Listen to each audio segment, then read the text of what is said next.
Hoy voy a hablarle de la obstrucción intestinal. La obstrucción intestinal es una patología que con cierta frecuencia se presenta en la emergencia de nuestros centros hospitalarios. Corresponde también como un capítulo aparte del abdomen agudo, entidad de la cual ya hablamos. La obstrucción intestinal, como su nombre bien lo dice, es la detención del paso del contenido intestinal habitual. Esta puede ser de dos tipos: la mecánica, que corresponde al 90% de los casos, y la funcional. En ocasiones la llamamos ilio. La obstrucción intestinal mecánica es muy importante para el cirujano y es de la cual en principio vamos a estar hablando en este capítulo. Fíjense ustedes, no en vano, es el motivo de consulta más frecuente dentro de la obstrucción intestinal. Las manifestaciones clínicas por lo general de la obstrucción intestinal es un dolor abdominal que aparece bruscamente y que va de leve, moderado a severo, acompañado o no de náuseas o vómitos. De eso vamos a hablar con más detalle un poco más adelante.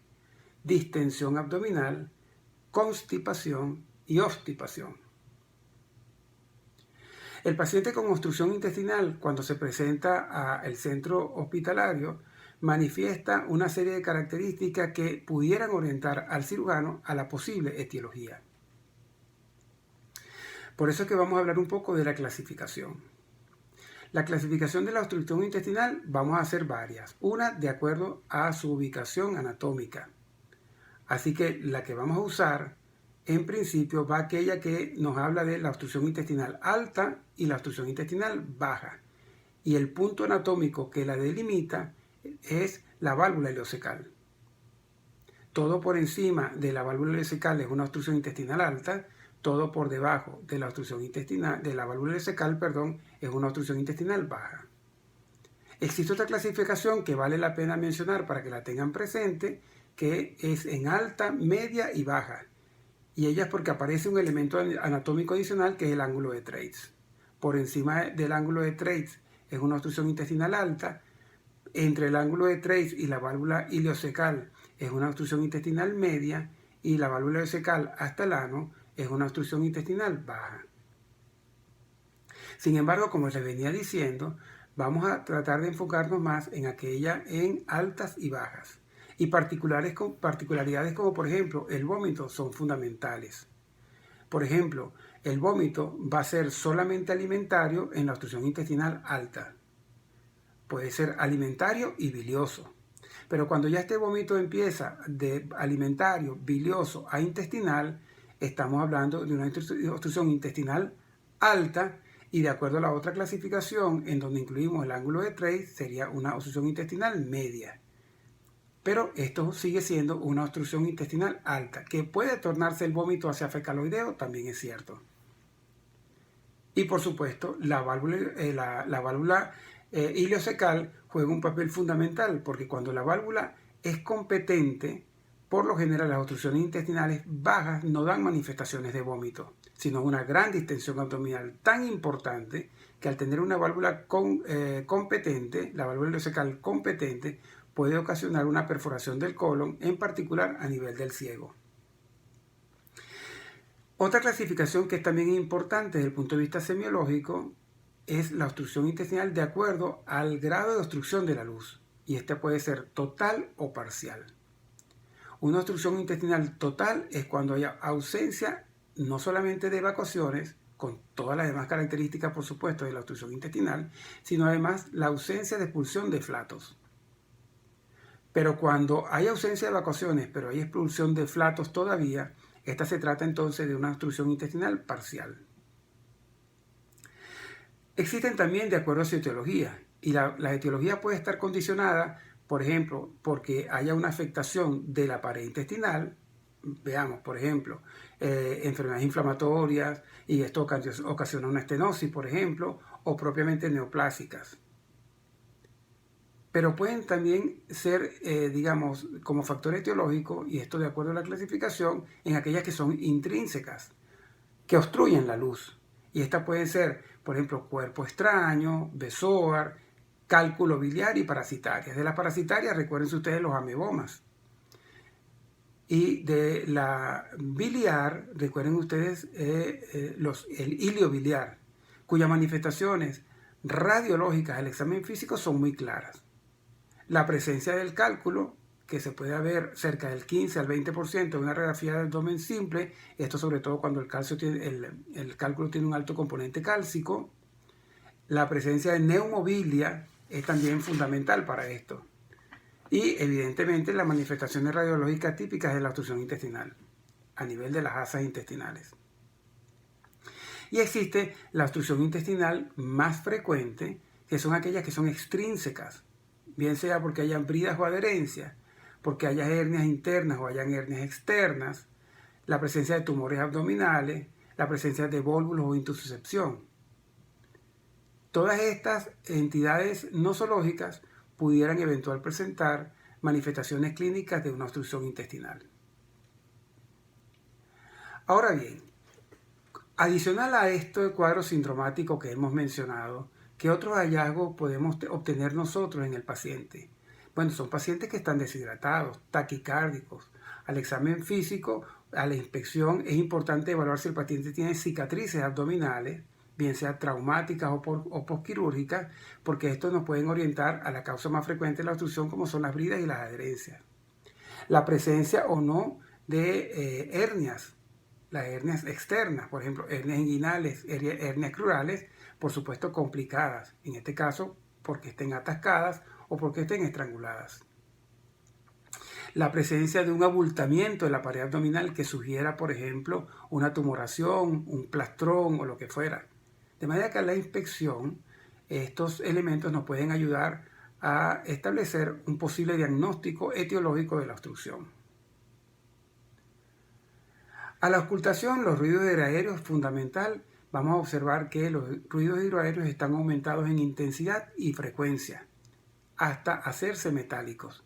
Recuerden ustedes que hay un paso, una obstrucción al paso habitual del tránsito intestinal. Y esa lucha del intestino por vencer esa obstrucción se manifiesta con los ruidos hidroaéreos con esas características. Ciertamente, con el tiempo de la evolución, el paciente puede tener un abdomen silencioso, no se ocultan ruidos. Y esto tiene que ver porque las asas intestinales, entre comillas, se cansan. De manera que la ausencia de ruido hidroaéreo no descarta la presencia de una obstrucción intestinal. A la percusión, recuerden ustedes que dijimos que son pacientes que tienen una gran distensión abdominal, no hay paso tampoco de aire y conseguimos timpanismo. Y bueno, y a la palpación, un poco lo que comentábamos, pueden haber masas palpables, que estas pueden ser tumorales o inflamatorias, por ejemplo el plastrón, bien sea pendicular, diverticular, etc. Y pudiera eventualmente también conseguirse signos de irritación peritoneal, bien sea porque producto de la obstrucción hubo o hay una perforación de las asas intestinales. No olvidar nunca la realización del tacto rectal, como pudiera eventualmente servir para descartar bien sea la presencia de un tumor a nivel de recto o eventualmente descartar cualquier otra entidad, entre otras, por ejemplo, que haya una impactación fecal.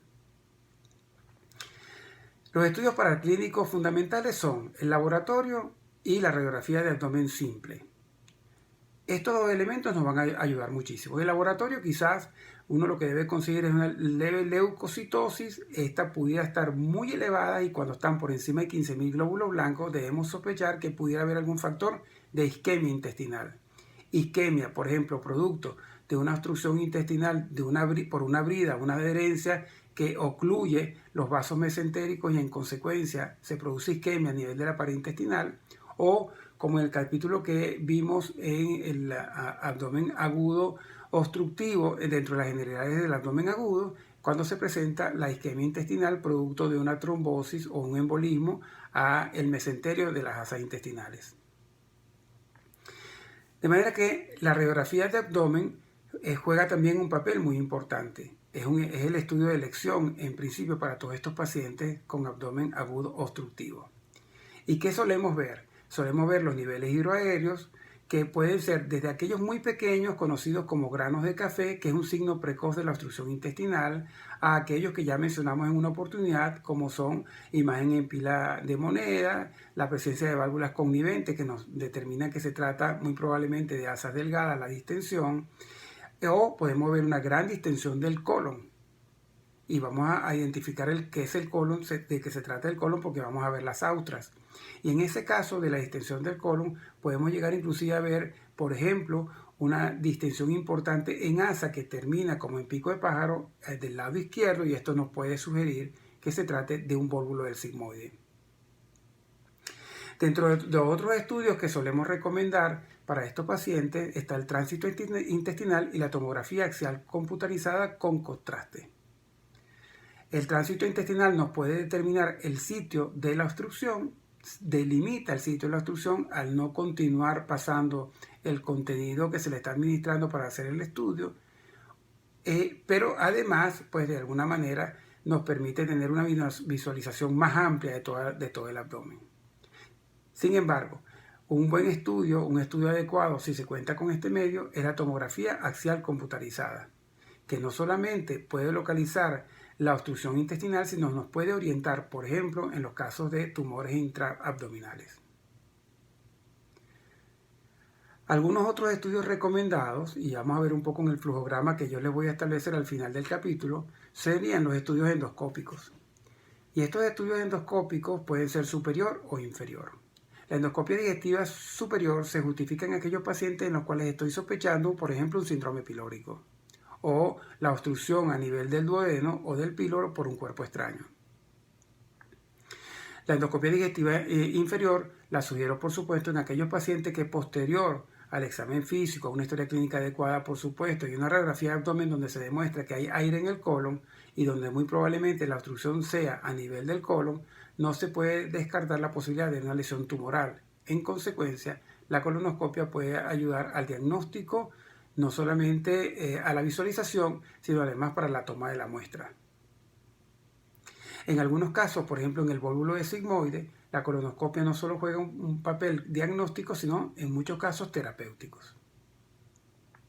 De manera, y para concluir, voy a establecerles una especie de flujograma para que puedan hacer un análisis un poco más detallado de cuáles serían, digamos, la secuencia, cómo evaluar a estos pacientes. Ante una historia clínica típica de una obstrucción intestinal, lo recomendable es hacerle su laboratorio y, por supuesto, hacerle una radiografía de abdomen simple de pie. Si en la radiografía de abdomen simple de pie evaluamos que la obstrucción es a nivel gástrico, pues el estudio de elección en estos casos es la endoscopia digestiva superior, pensando en la posibilidad de que se trate de una estenosis pilórica, por ejemplo, o se trate de un cuerpo extraño o lo que fuera. Si la obstrucción intestinal es una obstrucción intestinal que radiológicamente se ven en las asas delgadas dilatadas, con la presencia de las válvulas conniventes, las pilas de monedas, como habíamos mencionado en oportunidades anteriores, usted puede tomar la decisión de que este paciente se trata de una obstrucción intestinal cuya posible etiología pueda ser, dependiendo de los hallazgos, por ejemplo, vías y adherencia, y el tratamiento en consecuencia es tratamiento quirúrgico. Sin embargo, tenemos otros elementos a la mano, como lo decía anteriormente, el tránsito intestinal, que los puede orientar al cirujano más o menos dónde puede estar la obstrucción, o la tomografía axial computarizada.